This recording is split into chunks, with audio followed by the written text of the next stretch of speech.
नमस्कार, जोहार। झारखंड का एकमात्र सरकारी न्यूज चैनल क्लीन न्यूज में आपका स्वागत है।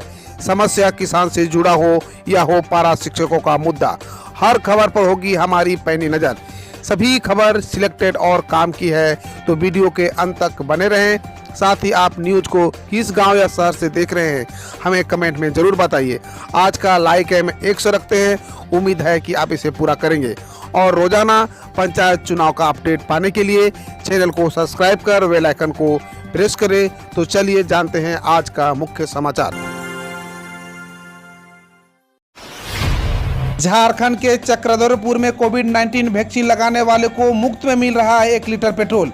आदिवासियों के बीच वैक्सीनेशन को लेकर हिचकिचाहट के बीच पश्चिम सिंहभूम झारखंड जिले के चक्रधरपुर में कोविड-19 वैक्सीन लेने वाले को मुफ्त में 1 लीटर पेट्रोल मिल रहा है। इस मौके पर राज्य के मंत्री जोबा मांझी ने कहा, जल्द से जल्द टीका लगवाकर प्रत्येक नागरिक कोविड-19 से सुरक्षित हो जाए।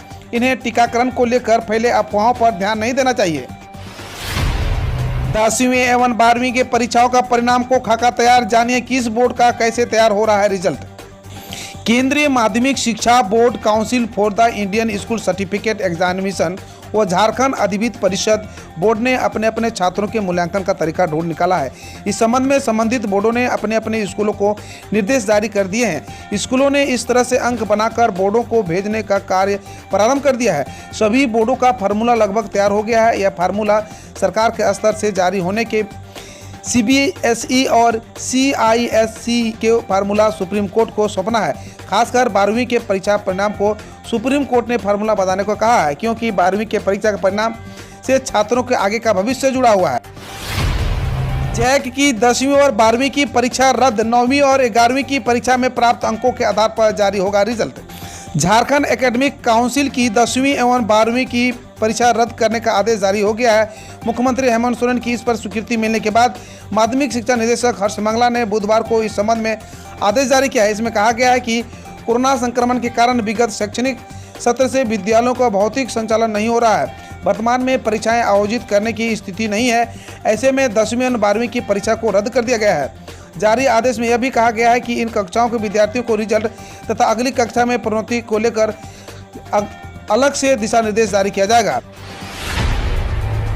कोयले की खान झरिया को प्रदूषण मुक्त करने की मुहिम 14 वर्षों से लगातार हो रहा है पौधारोपण। धनबाद के झरिया की पहचान देश और विश्व में यहाँ के कीमती कोकिंग कोयले से है। यहाँ की जमीन के हजारों फीट नीचे खदान से कोयले के चट्टान को तोड़कर 100 से अधिक वर्षों से कोयला निकाला जा रहा है। 3 दशक से यहाँ खुली परियोजना के माध्यम से कोयला निकालने और इसके डिस्पैच करने का प्रदूषण काफ़ी बढ़ गया है। देश के प्रदूषण शहरों में झरिया का नाम भी आ चुका है। इसके बाद 14 साल पूर्व यूथ कॉन्सेप्ट नामक सामाजिक संस्था ने झरिया को प्रदूषण मुक्त करने का बीड़ा उठाया। संस्था के लोग लगातार विभिन्न कार्यक्रमों के माध्यम से यहाँ पर्यावरण संरक्षण की दिशा में कार्य कर रहे हैं। अभी तक 1000 से अधिक पौधारोपण संस्था के ओर से किया गया है। जल जीवन मिशन के तहत गोड्डा के 3 गाँव के घरों में पहुंचेगा शुद्ध पानी, करीब 50,000 ग्रामीणों को मिलेगा लाभ। झारखंड के गोड्डा जिले के लिए एक अच्छी खबर है। केंद्र सरकार के जल जीवन मिशन के तहत पेयजल व स्वच्छता विभाग की ओर से गोड्डा जिले के मागामा, पोड़ियाहाट तथा पथरगामा के 3 गांव को पेयजल मुहैया कराया जाएगा। वित्तीय वर्ष 2021-22 में जल जीवन मिशन के क्रियान्वयन में केंद्र सरकार की ओर से 50% राशि अंशदान के रूप में दिया जाएगा। वहीं 50% राशि राज्य सरकार की ओर से वहन की जाएगी। ग्रामीणों ने डीलर को राशन की कालाबाजारी करते पकड़ा। 1 माह की जगह 2 माह का कार्ड में अंकित करने लगा रहा है आरोप। कोरोना संक्रमण को लेकर सरकार जहां राशन कार्डधारियों को मई और जून माह का राशन निःशुल्क देने में लगी हुई है, वहीं डीलर अनाज के गरीबों के बीच नहीं बांट उसे कालाबाजारी करने में लगे हुए हैं। ऐसा ही एक मामला कटक मदाग प्रखंड के कुसुम्भा पंचायत के ओदरना जमुआरी गांव का उजागर हुआ है। मंगलवार को ग्रामीणों ने निःशुल्क में मिलने वाले अनाज को कालाबाजारी के लिए भेजे जा रहे वाहन को पकड़ लिया है, लेकिन ग्रामीणों के पकड़े गए इस वाहन को डीलर और उनके समर्थकों ने चालक और वाहन को लेकर फरार हो गए। डीलर और ग्रामीणों के बीच घंटों नोकझोंक होते रही। डीलर का नाम जगदीश गंजू है। ग्रामीणों ने बताया कि कार्डधारी और डीलर के बीच विवाद हमेशा होते रहता है। ग्रामीणों ने यह भी बताया कि जगदीश गंजू केवल नाम का डीलर है। गुमला डीएस का कड़ा रुख, 2 दर्जन कर्मियों को हाजिरी काटी, मांगा स्पष्टीकरण। सदर अस्पताल गुमला के उपाधीक्षक डॉक्टर आनंद किशोर उरांव ने अस्पताल की व्यवस्था दुरुस्त करने के लिए कर्मियों को ससमय पहुंचने पर पत्र जारी करने के 4 दिन बाद भी कर्मियों में सुधार नहीं आने पर अपने डीएस ने मंगलवार को कड़ा रुख अख्तियार किया। इसी बीच दवा वितरण केंद्र में एंटी रेबीज इंजेक्शन देने वाले कर्मी सुरेंद्र लकड़ा ने डीएस से कहा कि अस्पताल खोलते ही एंटी रेबीज लेने के लिए लोग पहुंचते हैं। लगातार मूसलाधार बारिश से नदी का जलस्तर बढ़ा। किनारे के 15 घरों में घुसा पानी। बूढ़ा बांधा में डायवर्सन बहा। घाटशिला थाना अंतर्गत राम अकबाल पाइन कॉलोनी में बटाई जोड़ नदी के जलस्तर बढ़ने से किनारे रह रहे लोगों को मंगलवार रात से काफ़ी परेशानी का सामना करना पड़ा। करीब 15 घरों में नदी का पानी घुस गया। इससे खाने पीने के साथ ही घर में रखा सामान बर्बाद हो गया। गंज में ग्रामीणों ने तीर, गुलेल और पत्थर से पुलिस पर किया हमला। जीप को किया क्षतिग्रस्त, जान बचाकर पैदल ही भागे पुलिस। रांगा थाना क्षेत्र के तिलभिट्टा गांव में मानव तस्करों को पकड़ने गई पुलिस पर ग्रामीणों आक्रोशित हो गए। ग्रामीण तीर, गुलेल, पत्थर समेत अन्य पारंपरिक हथियारों से लैस होकर पुलिस पर हमला बोल दिया। घटना मंगलवार रात की है। इस दौरान ग्रामीणों ने ईंट पत्थर से पुलिस के वाहन को भी क्षतिग्रस्त कर दिया। पुलिस को अपना वाहन छोड़कर पैदल ही वहां से भागना पड़ा। अब खबर देश विदेश और देश की विभिन्न योजनाओं से। कुंभ के दौरान कोविड-19 जांच में हुई धांधली के जांच कराए उत्तराखंड सीएम, कांग्रेस का कहना है। उत्तराखंड कांग्रेस के पूर्व अध्यक्ष किशोर उपाध्याय ने बुधवार को मुख्यमंत्री तीरथ सिंह रावत को पत्र लिखकर कुंभ के दौरान कोविड-19 जांच रिपोर्ट में हुई कथित धांधली के जांच कराने की मांग की है। उपाध्याय ने इसे मानवता के प्रति अपराध बताते हुए लिखा, इस तरह के भ्रष्टाचार के कारण ही प्रदेश पर कोरोना का प्रलय काल आया और इनकी सबकी जिम्मेदारी होगा। अगर इनोवेशन नहीं करते तो कोविड-19 के खिलाफ हमारी लड़ाई कमजोर पड़ जाती। पीएम मोदी। प्रधानमंत्री नरेंद्र मोदी ने विवाटेक सम्मेलन को संबोधित करते हुए कहा, अगर हम इनोवेशन नहीं करते तो कोविड-19 के खिलाफ हमारी लड़ाई बहुत कमजोर पड़ जाती। उन्होंने कहा कि हमें इस उत्साह को नहीं छोड़ना चाहिए ताकि अगली चुनौती आने पर पहले से बेहतर तरीके से तैयार रहें। वोकल प्रधानमंत्री आधार ने महामारी के दौरान लोगों को ससमय पर मदद पहुँचाने में मदद की। कोविड-19 से सुरक्षा को लेकर संतुष्ट होने तक 4 धाम यात्रा की अनुमति नहीं देंगे कोर्ट। कोविड-19 संबंधित याचिकाओं को सुनवाई के दौरान उत्तराखंड हाईकोर्ट ने बुधवार को कहा कि जब तक वह कोविड-19 से सुरक्षा को लेकर संतुष्ट नहीं हो जाता, 4 धाम यात्रा की अनुमति नहीं देगा। वकील दुष्यंत मैनाली के अनुसार कोर्ट ने सरकार को 21 जून तक यात्रा पर फैसला लेने और 23 जून को कोर्ट में हलफनामा दायर करने को कहा है। कोविशील्ड की डोज का अंतराल सर्वसम्मति से बढ़ाया। पैनल से कोई सहमति नहीं थी। सरकार ने कहा कि कोविशील्ड की खुराकों का अंतराल बढ़ाने का फैसला सर्वसम्मति से हुआ है, जिस पर वैज्ञानिक सलाहकार पैनल के किसी सदस्य की असहमति नहीं थी। रॉयटर्स के मुताबिक 3 वैज्ञानिकों ने कहा कि पैनल की सहमति के बिना अंतराल बढ़ा। बकौल सरकार 3 में से 1 वैज्ञानिक ने रॉयटर्स से बातचीत से इनकार किया है। गंगा नदी में लकड़ी के बक्से में रखकर बहाई गई नवजात मिली, यूपी सरकार उठाएगी जिम्मेदारी।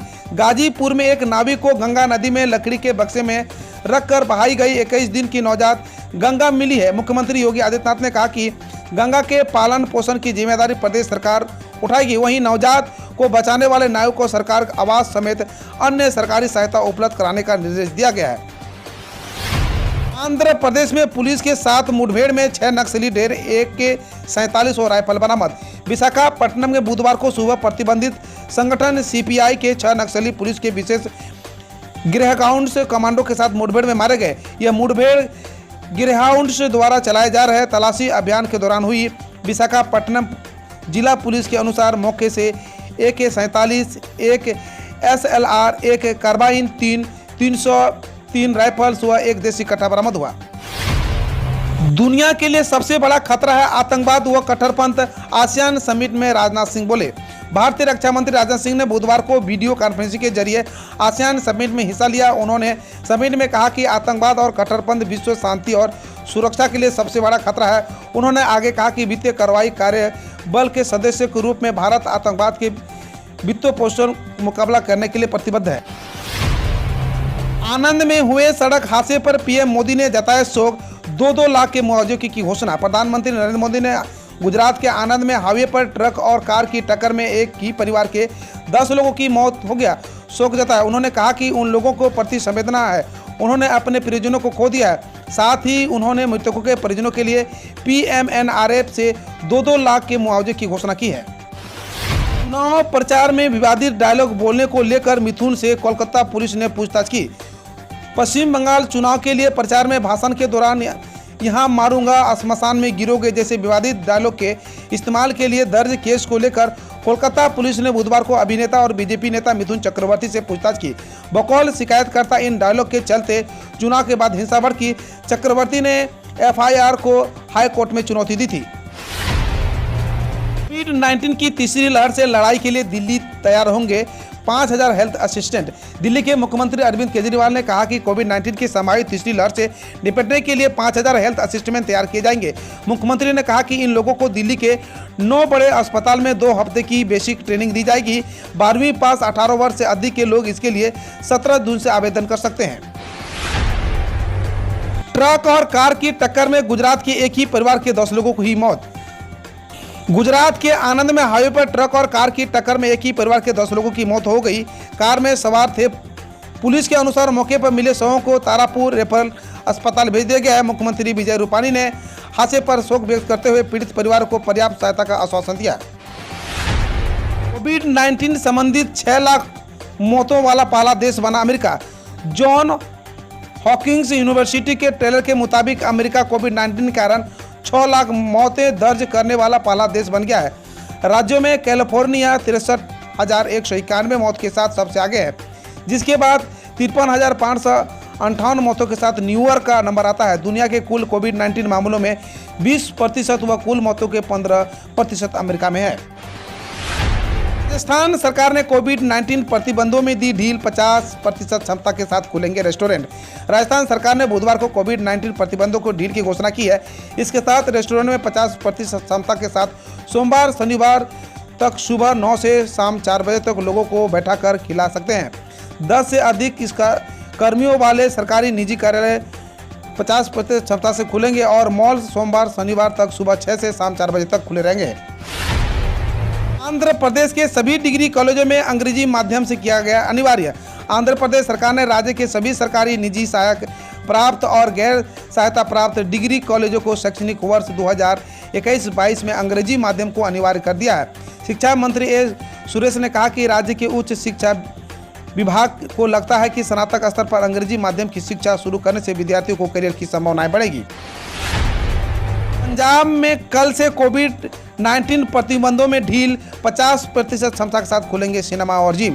पंजाब सरकार ने कोविड-19 पॉजिटिव को दर घटकर 2% तक आने पर प्रतिबंधों में ढील दी है। रेस्टोरेंट, सिनेमा हॉल और जिम के कर्मचारियों के अगर कोविड-19 वैक्सीन की कम से कम 1 डोज लगाई हो तो उन जगहों को कल क्षमता के साथ खोलने की अनुमति दी गई है।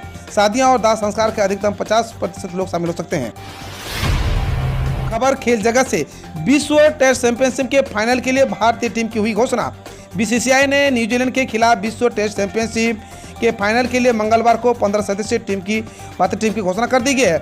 WTC फाइनल और इंग्लैंड के खिलाफ टेस्ट सीरीज के लिए 20 सदस्यीय टीम इंग्लैंड में मौजूद है। इनमें से अक्षर पटेल, KL राहुल, शार्दुल ठाकुर, मयंक अग्रवाल और वाशिंगटन सुंदर को फाइनल के लिए टीम से बाहर रखा गया है। हम रोज ऐसे ही न्यूज लाते रहेंगे, तो यदि आपने अभी तक क्लीन न्यूज को सब्सक्राइब नहीं किया है तो पहले फटाफट सब्सक्राइब कर लें, साथ ही बेल आइकन को दबा दें ताकि कोई अपडेट मिस ना हो।